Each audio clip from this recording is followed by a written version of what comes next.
People, deluded, I'm back again. Good evening. Now, it's become a habit saying that, to be fair with you. A lot of you love it, and for some reason you keep praising it and whatnot. Saw a hater today saying he's fed up with with that intro, and to be honest, constructive criticism is welcome, but I don't think it's gonna stop my guy. So kindly see yourself to the next exit. Carrying on with the people that want to be here, the DG Nation and that. Now we've been linked with Saliba. I know us Arsenal fans, obviously it's going to probably end in tears, but right now we've got small hope of Saliba, of Zaha, and of Turney. I would love the two centre halves. In reality, this is all probably going to end with us signing Gary Cahill on a free transfer. Banter aside, people, on a more serious note, hopefully we get over the line. In regards to Saliba's case, if something goes wrong, if there's a hitch, it does look like we're gradually getting there. I feel when you look at certain clubs, you see with Turney's case, Celtic have already lined up a left back replacement. If he does go to us or Napoli allegedly, I know Ndombele, terrific signing for Spurs. He's been confirmed, and it looks like Lyon have targets lined up in Mendes and things, and it does look like imminently that sort of situation will get sorted out. And there's a couple of other situations. Right now, you're waiting for clubs to. Clubs are obviously open to selling players, but they're looking for replacements and kind of looking of how their club's going to shape up because everyone's about to begin pre-season. I don't know of the targets, but apparently Saint Etienne have either acquired, based on what I've seen on Twitter allegedly, they've either acquired a centre half or they're in talks for that. So that could mean we see some progress. If the Saliba deal doesn't work out as much as I want it to, then you've also seen Diallo of Dortmund. He joined them quite recently. Apparently, he's handed in a transfer request. What specific reason for that transfer request, if he has, if it's confirmed and true, I don't know. You have to ask Dortmund fans or people in the know. I can only comment on from what I saw. Him and Akanji at times, decent partnership at Dortmund, but it was very young and naive. I remember a game when Luka Bacchio spanned them both, and they're very both raw and naive in several incidences.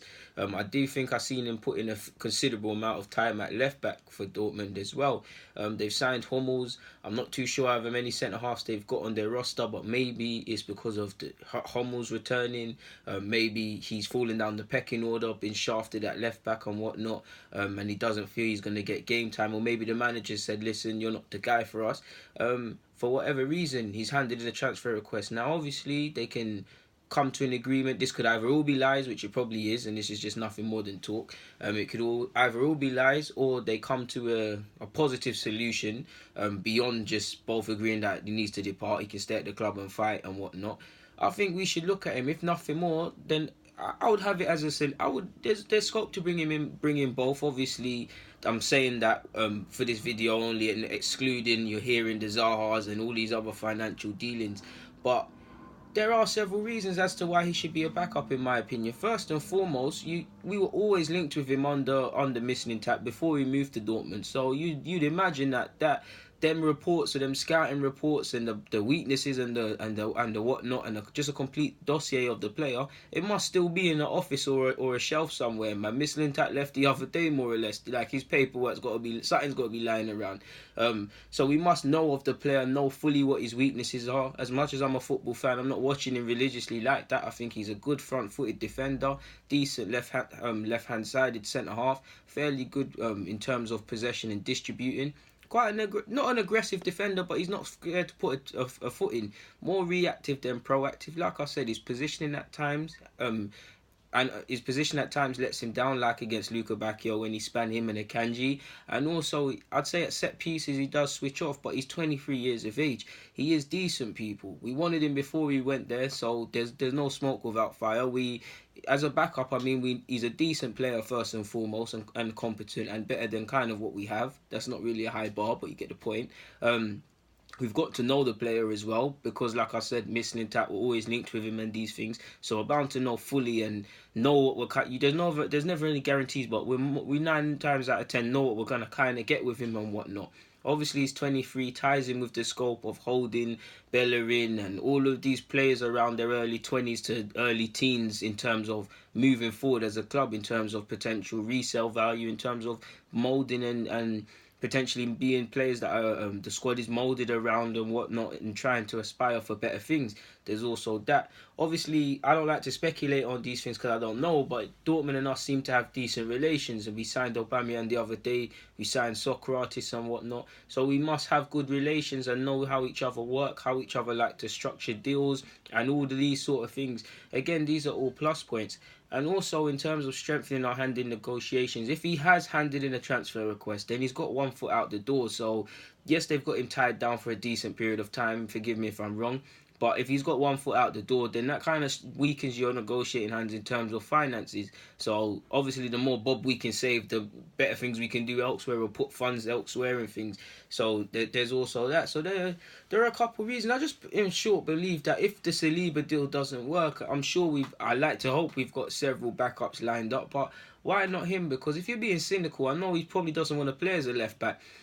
He's a defender by heart, and he did get forward when I've seen him play at left back, but naturally he's going to be a bit more conservative. So first and foremost, in terms of defenders doing their job, he will kind of tick that box. In terms of potentially, in an ideal world, you would love us to sign a winger, central midfielder, a centre half, a left back, and probably a right back to compete with Bellerin or fill in when he's not there, so Maitland-Niles can do his thing in his proper positions.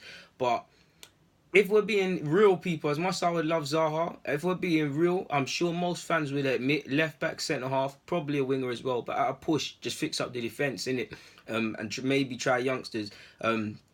So that if it is a case like that, or we have to save money and whatnot, you could be a bit cerebral in the sense that Diallo, you're gonna play as a centre half, but time to time I might have to, for this season at least, I might have to just ride you and Monreal as my options, and then we look at next season bringing in a left back. Obviously, there's Kolasinac as well, and I believe he's a good second choice. But really and truly, barring a miracle and he improves greatly defensively, he would not be my first choice next season. I want a left back. At a push, I'd probably go with Monreal. I like it if the two are at the club again. Monreal's didn't have the best of season, and I like Kolasinac. I like that he doesn't like to get roughed up. I think he's very good going forward. I feel against teams we're meant to be on the front foot against, can get away with him. But I just feel defensively he's not switched on. And if he improves in pre-season and does his thing, he'll be a very decent left back for us. He's good. He doesn't. If you was to see Kohler for the first time, Kolasinac, and look at him, you would not think he plays like how he does. You think this guy would be running into it. He's strong and that, so he does play kind of how he looks.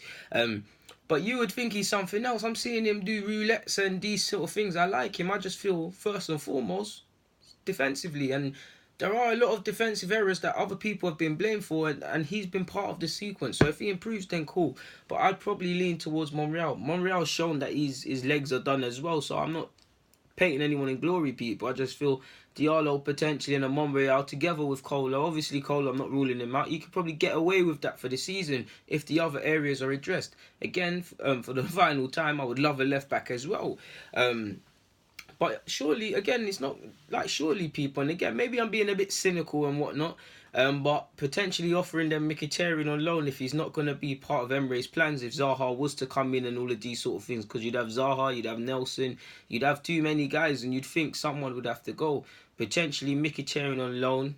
They're not going to cover his wages, so we'll cover his wages to a degree, or cover part of them. He goes to Dortmund, he plays all right. I don't feel Dortmund would take him permanently, but when he would return to the club after this upcoming season, he'd have a year left. We're not going to get mad money for him, but if he plays on a regular basis for Dortmund and whatnot, then he'll have a year left. In terms of what we're trying to do as a club, you'd think it'd be in his best interest to play well, because he could get a move. We've heard Sanya, if you're in the last 2 years of your contract, if you manage to get down to the last year and you're not fixing up, you're going. So there would be that conversation. And if he's playing in a bit better form away from the club, you might get a few bob.